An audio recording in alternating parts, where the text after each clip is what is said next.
তো বন্ধুরা, এই ঘুম থেকে উঠে ঘরের কাজকর্ম করলাম, কারণ কালকে সরস্বতী পুজো গেছে। ঘর দুপুরের অবস্থা সেই খারাপ। তারপর ওগুলো সমস্ত কিছু পরিষ্কার করলাম। এইদিকে এই রুম পুরো গুছিয়ে রাখলাম, পুরো পরিষ্কার করে মুছে নিয়েছি। তারপরে এই রুমের অবস্থা তো সেই খারাপ ছিল, মানে খারাপ বলতে এই মেয়ের সাজার জিনিস, আমার সাজার জিনিস, জামা কাপড়। আর মেয়ে মানুষ থাকলে তো ঘরে এলোমেলো হবে, তাই না? ছেলে মানুষ থাকলে জামা কাপড় পরতো, জামা কাপড় ঢিলে রাখতে হয়ে যায়।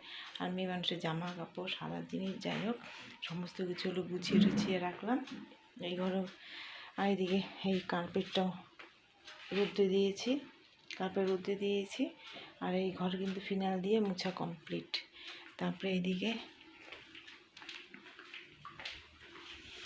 এইদিকে হচ্ছে কালকে রাত্রেবেলা অল্প খেয়েছি ঘুরে এসে। আর এখানে আতপ চালের ভাত বসিয়ে দিয়েছি, আর এখানে 2টো ডিম সিদ্ধ। এই হবে আমার আর মেয়ের সকালবেলার ব্রেকফাস্ট। মেয়ে সকালবেলা অবশ্য দুধ আর বিস্কিট খেয়েছে, দুধ বিস্কিট খেয়ে বই পড়লো। তাই বলছি, বাবা আতপ চালের ভাত করে ডিম সিদ্ধ দিয়ে খাও। তা ওটাই হবে মেয়ের আর আমার সকালবেলার ব্রেকফাস্ট। এদিকে ভাত প্রায় হয়ে গেছে, এই 2টো ডিম দিয়েছে। তারপরে এগুলো তবে খাওয়া দাওয়া করে তারপরে দুপুরবেলা রান্না করব। আজকে চিকেন নিয়ে আসছি। ভাসুর দাদাকে ফোন করে বলছি, মুখটা কি করিস, ফর্সা লাগছে।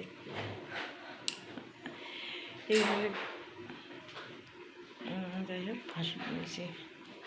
ভাসুর দাদাকে চিকেন নিয়ে আনতে বলছি। ভাসুর দাদা চিকেন নিয়ে আসছে।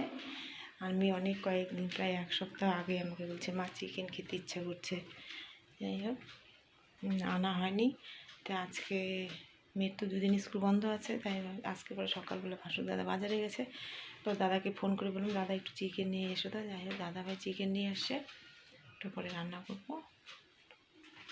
ঠিক আছে, পাশে থেকো। তো এখানে চলে এলাম রান্নাঘরে। আজকে চিকেন বানাবো, এই জন্য পেঁয়াজ, রসুন, আদা, লঙ্কা সমস্ত কেটে ওখানে ধুয়ে রেখেছি। এখানে বেগুন ভাজা আর ফুলকপি আলু দিয়ে মাছ, এই হবে রান্নাবান্না আজকে।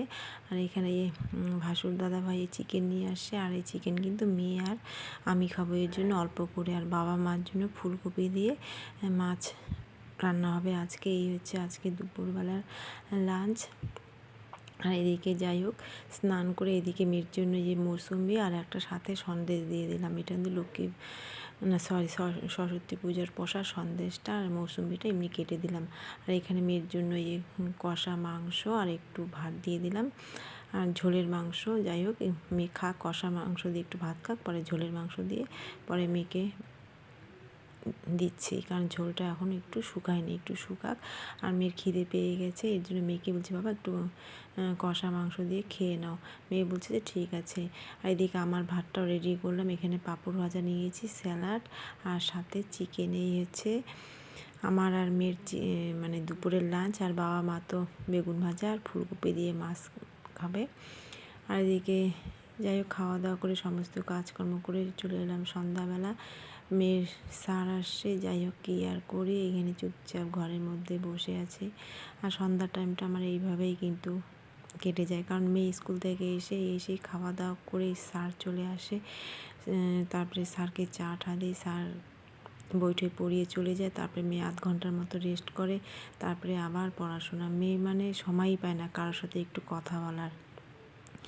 কী করবো আর, তখন সন্ধ্যা টাইমটা এইভাবেই মোবাইল নিয়ে বসে থাকি, নাহলে এইভাবে লেপের নিচে শুয়ে থেকে এইভাবেই সন্ধ্যার টাইমটা আমি টাইম পাস করি। যাই হোক।